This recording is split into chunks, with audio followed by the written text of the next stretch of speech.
The absolute most deadly Etsy ad mistakes an Etsy seller can make are not what you think. And today I want to lay it all out clearly for you. What's up, everybody? Dave here. So I'm going to show you 5 mistakes that kill profitable ad campaigns. It's straight out of the free Etsy ads cheat sheet in the description below if you want to grab it. This is just one of many pages that will help you immensely. Check out the free call in the description as well as my app, AddToCartSEO. Let's jump into it.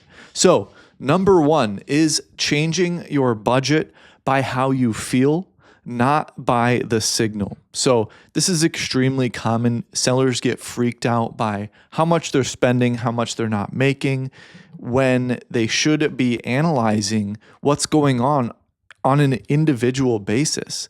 There could be ads that could clearly be cut from the campaign that are increasing the overall campaign's spend and decreasing the ROAS of the entire campaign. By simply cutting those ones, you could have a profitable campaign, but a lot of people change the budget by decreasing it at that point simply based off of emotions, not understanding what they should be doing. So the algorithm builds audience data over time. Cutting or raising budget after a slow day resets that cycle.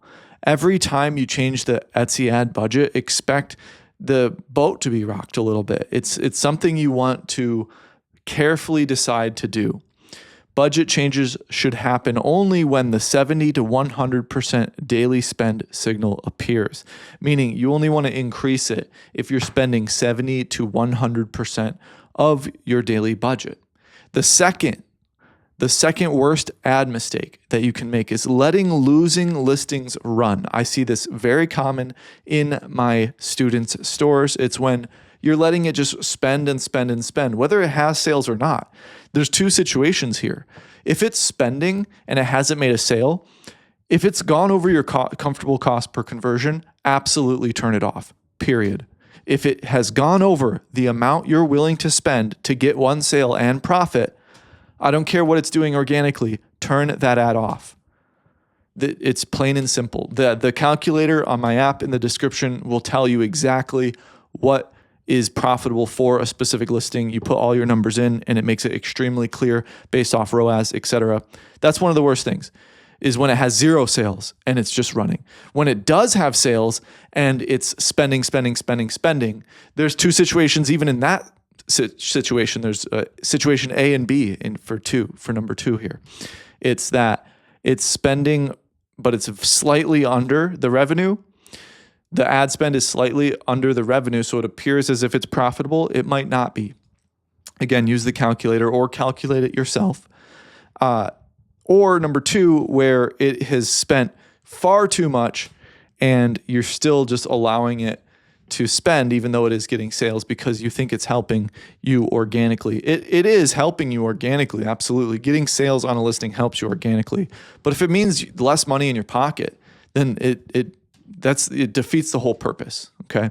A listing over your comfortable cost per conversion will not self-correct. If it spent $40 and generated $15 in ad revenue, turn it off. Etsy ad listings do not recover from overspend patterns. Cut it and move on. Number 3, if you guys want to build your own website outside of Etsy, I highly recommend Everbee Store.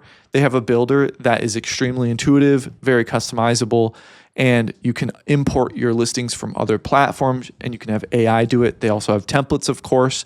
Very nice. I checked it out myself and I highly recommend it. The link is in the description if you want to try it. Reading revenue as profit. I kind of went over this just now, but let's reiterate. More ad revenue than ad spend does not mean you are profitable. Etsy fees, materials, and time all eat into margin. Sellers who skip the full math often discover too late they were breaking even or worse. So your revenue doesn't equal your profit. You have to calculate each and every single ad. And my calculator makes that very easy. You can do it yourself or you can use the calculator on AddToCart. Number 4, unrelated SEO on advertised listings. So if your SEO is super broad and it's targeting and you're paying for targeting to window shoppers, you're going to waste a lot of click money. So overly broad titles and tags can sometimes attract window shoppers. On organic search, however, an unconverted click costs nothing. Okay, but on ads, it costs real money. Listings with unfocused SEO burn budget on low intent traffic. It varies by niche though.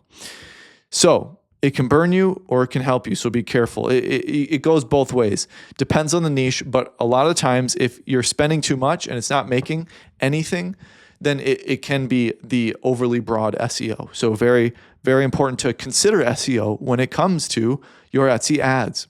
Number 5, ignoring the daily spend graph. So you can click on spend on the top on the campaign and you can see your spend, or you can see your average daily spend by simply looking at your last 30 days spent, then dividing that by 30 days. That's your average. That's how you determine that 70 to 100% metric that I mentioned earlier.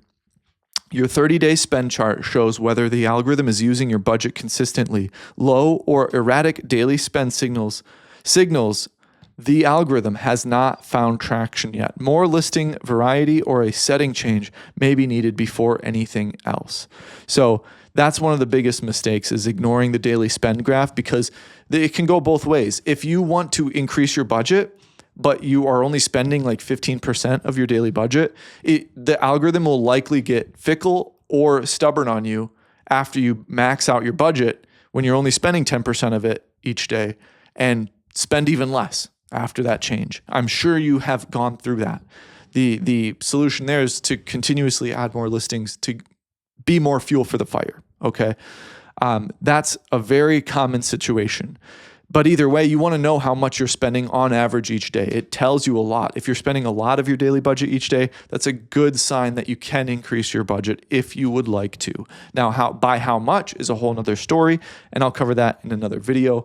But these are the 5 biggest mistakes that I see with Etsy ads. Let me know if I missed one or if you want me to cover another one. And definitely check the description for helpful links, like a free call with me if you want to discuss mentorship, this Etsy ad cheat sheet that I talked about, as well as my new app that I just launched. So I hope you have a beautiful day, and I'll see you in the next one.